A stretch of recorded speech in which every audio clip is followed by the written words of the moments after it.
சரி, இதில் ஏதாவது யூனியன் பேங்க்கில் அக்கௌண்ட் வச்சுருந்தீங்களா?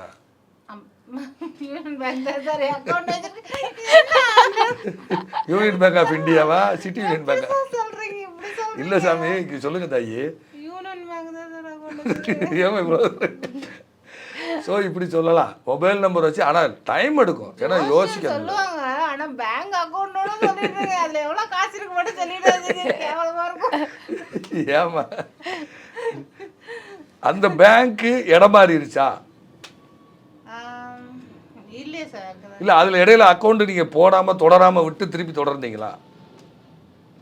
இல்லை சார். இல்லை, அதே கண்டினியூ வச்சுருக்கீங்க. இன்னொரு பேங்க் அக்கௌண்ட் மாற்றினீங்களா? எக்ஸ்ட்ரா ஒரு பேங்க் வச்சுருக்கீங்களா? அதுக்கப்புறம் இல்லை சார், இது ஒரே பேங்க் தான், யூனியன் பேங்க் ஆஃப் இந்தியா.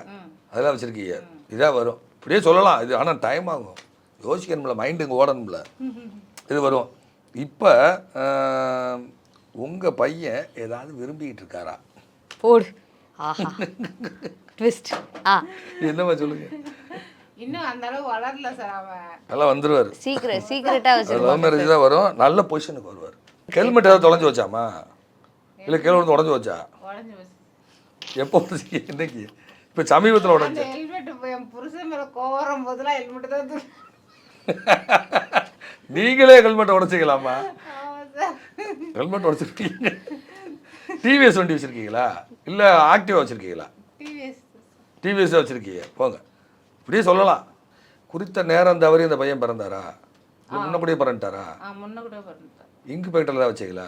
ஆமாம் சார். அவ்வளோதாம்மா, போங்க.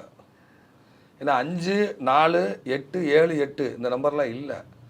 ஒன்று குறித்த நேரத்துக்கு முன்னாடி பிறக்கணும், அல்லது அந்த பையன் அதாவது எப்படின்னா ஒன்று தத்து கொடுத்து வாங்கணும், அல்லது பெட்டியில் வச்சு வைக்கணும். இன்குபேட்டரில் வச்சுருந்தீங்க, 11 நாள் வச்சுருந்தீங்க. இந்த குறை மாதத்தில் பிறந்ததுன்னு சொல்கிறாங்க இல்லையா, 7ஆம் மாதத்தில் பிறந்தாரா? 7.5 மாதம். 7.5 மாதம். போங்க, இந்த நம்பரில் அது வருது.